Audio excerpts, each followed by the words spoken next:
Let's look at another example. Prohibition. One of my favorite, it's one of my pet peeves. Okay? You know, I'm big into health, into eating right. Okay? I'm huge into juicing. You know, it's one of my favorite things to do. Purification of the body is part of purification of the mind. All right? But I'm going to tell you, I'm 100% for anybody being allowed to put anything into their body because they own their body. If I want to break up this remote control in little pieces and eat it with a sprinkling of pepper, then that's my right to do so, regardless of what the chips may do to my intestinal tract. Okay? There's a reason I have the right to eat this remote if I want to. You want to know why? My body is my property. It belongs to me. Now, we did this in the natural law seminar. We asked people, do you own your own body? Almost every single student in the seminar, now, of course, they immediately answered, yes, I own my own body. The students grasped this, okay? The people they were asking the questions to, okay, because the students were doing the tabulation of, accumulating the answers from people that they asked the questions to. And one of the questions I asked them to ask people is, do you own your own body? Almost every student in my first natural law seminar, when they asked people if they own their own body, they came back to the next class and almost every student said, almost everybody they asked that question to paused for a long time and thought about it. Had to sit and think about this question.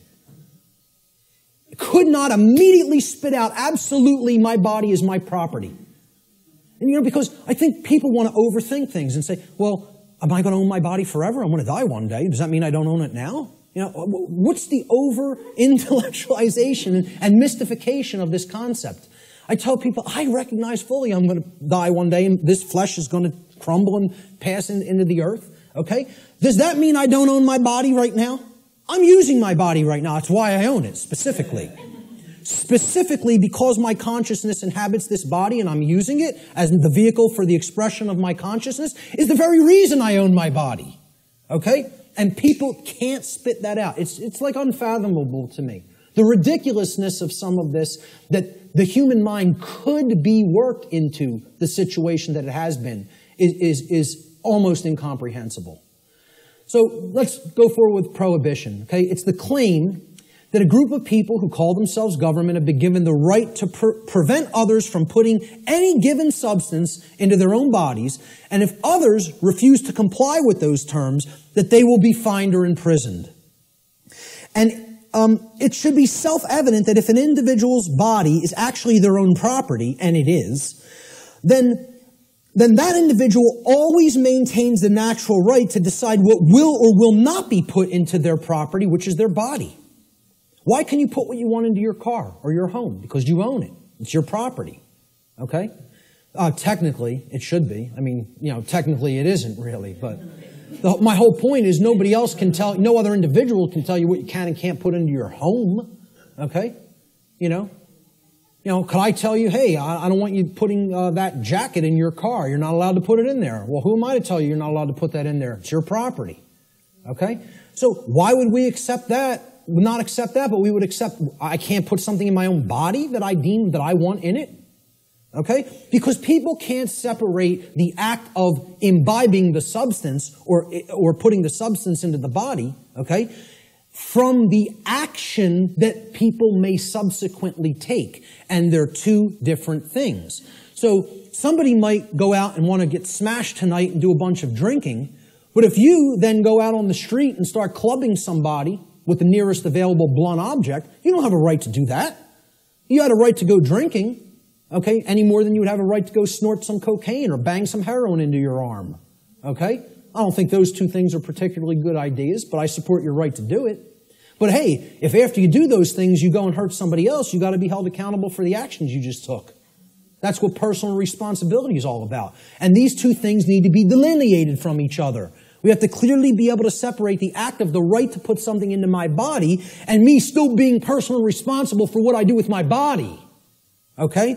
So, Understanding that this is a claim made to tell people that I'm going to make the decision about what you put into your body, we can easily see this claim of this right to command what will or will not be put into the body of another person.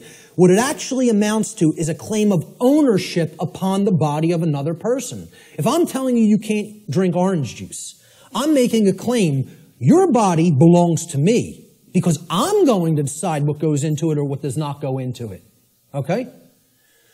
So if I say carrots are off limits for your consumption, sir, and they may not be ingested, I've just made a claim that I own your body. Well, what's the claim on the ownership of another person's body called? Slavery. If we're not euphemizing it, and if we're being honest with ourselves. Okay? Prohibition is merely, the claim of ownership upon another person's body is called slavery.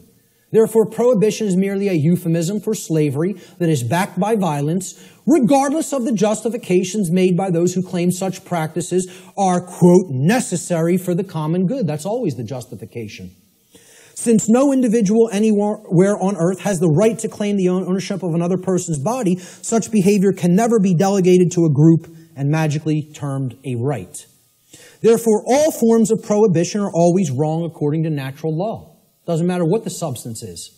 Doesn't matter what it is. How destructive it may be to the body or brain. Look, if I want to go under my sink, take some cleaning supplies and make a nice cocktail with some lye and some roach poison and some rat poison, stir it up in a water solution and go glug, glug, glug, glug, glug. That's my right. Want to know why? Because I own my body. I own my consciousness and my body, period, the end. So if I want to do that, that's my right to do so. Okay? Nobody has a right to tell me what I can and cannot put into my body. Yet we accept this because of these justifications that, it's for the common good. Forget what rights are. You know, it's for the common good. We need to accept slavery for the common good. Yeah. Yeah, it works out like that.